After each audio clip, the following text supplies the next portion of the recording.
kama ambavyo tulitoa tamko rasmi la chama kuhusiana na zuio lililokuwa limewekwa ambalo lilikuwa limezuia chama chetu kufanya shughuli mbalimbali za kisiasa ikiwemo kutumia rasilimali za chama, ofisi za chama, magari ya chama. Na kwa kipindi chote hakuna kiongozi wala mwanachama ambaye aidha amekwenda ofisini au ametumia mali za chama. Sasa kwa ufafanuzi huu ambao umetolewa ni wa kisheria, sio tamko tu la hewani, ni ufafanuzi wa kisheria wenye rejea ya kesi ambazo ziliwahi kuamuliwa kwenye mahakama zetu hapa Tanzania.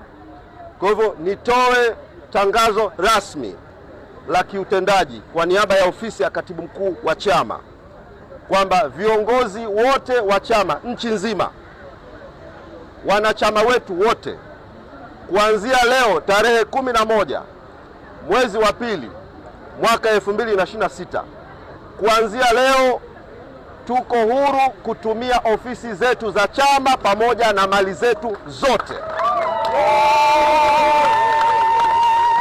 Ninaelekeza kuanzia kesho, viongozi, nendeni ofisini, kafanyeni maandalizi ya usafi, kakagueni magari, kakagueni ofisi, kakagueni nyaraka na mali mbalimbali katika ofisi zetu, na tutatoa taarifa sasa ya maelekezo, vikao vianze kukaliwa kwenye ofisi zetu kuanzia kesho, na hakuna yoyote wa kutuzuia kwa sababu jambo hili ni la kisheria. Tuna programu ambayo tulikuwa tumeizindua wakati wa maadhimisho ya miaka 33. Programu hii itaendana na zoezi rasmi la viongozi na wanachama kurudi ofisini na kuanza kutimiza wajibu wetu wa kisiasa. Tulizindua programu inaitwa Chadema ni Watu. Chadema ni nini? Chadema ni watu. Kwa hivyo wale wote wanaotaka kujiunga na chama hiki, huu ndio wakati wa kujiunga ili uweze kuhesabiwa sasa, tuthibitishe Chadema ni watu.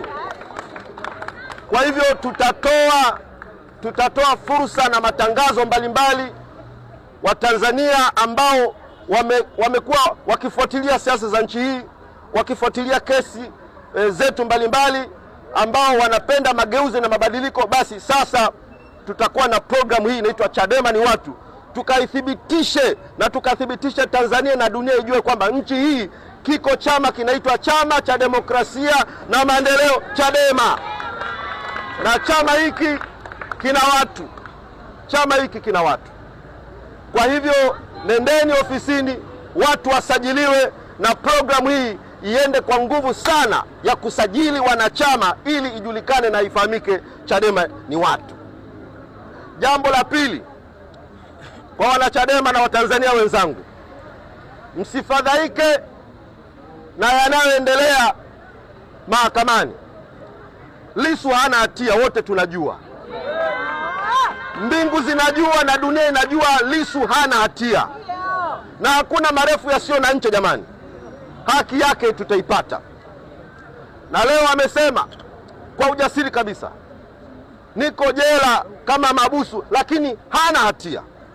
Hizi danadana tunazoziona ni danadana za kututaka watu wakate tamaa, wachoke, wapige magoti, waisujudu sanamu. Kamwe mwenyekiti wetu hawezi kuisujudu sanamu, na hata sisi viongozi, wasaidizi wake na wanachama hatutakubali kuisujudu sanamu. Kesi hii ina lengo la kutublackmail, ina lengo la kumtesa Lissu, ina lengo la kufifisha nguvu zetu, lakini tutathibitisha kwamba we have God and we have the power, na tuna watu walio nyuma yetu, na kazi hii na wajibu huu tutautimiza kwa uaminifu sana. Kwa hivyo wako Wagalatia, vikaragosi wachache ambao wamekuwa wanatoa maneno ya kufedhesha, kama vile kuna watu wanafaidika, aidha viongozi au baadhi ya watu wanafaidika na Mheshimiwa Lissu kuwepo ndani, kuwepo magereza. Hii ni kauli isiyo ya kiungwana. Kama kweli wanadhani kuna mtu anafaidika aidha viongozi wanafaidika na Lissu kuwepo ndani, au kuna wanachama wanafaidika na Lissu kuwepo ndani, au labda familia yake inafaidika na Lissu kuwepo ndani, basi hao wenye uchungu na hao wanaofaidika wamwachilie Lissu basi, ili hao watu wapate hasara.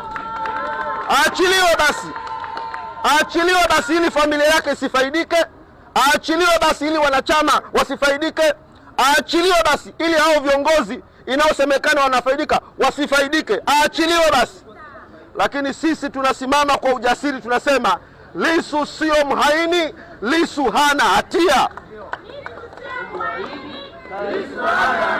Na huu ndio uwe wimbo wetu kuanzia sasa. T-shirt ziprintiwe, nyimbo ziimbwe, ngonjera zitungwe, miziki ichezwe, tuimbe wimbo wa kwamba Lissu sio mhaini na wala Lissu Naam. Asante. Hivyo ninawasihi nimalizie kwa kusema kwamba tuwe na ujasiri na haya ambayo yako mbele yetu. Vita hii tutaipigana kwa fonti zote. Tutaipigana mahakamani, tutaipigana barabarani, tutaipigana kwenye maji, tutaipigana angani, tutaipigana kwenye cyber, kila mahali. Hakuna jiwe litakalowachwa. Tutaipigana kila mahali. Tunaye Mungu, tuna watu, tuna nguvu, tutashinda. Amen. Asanteni sana.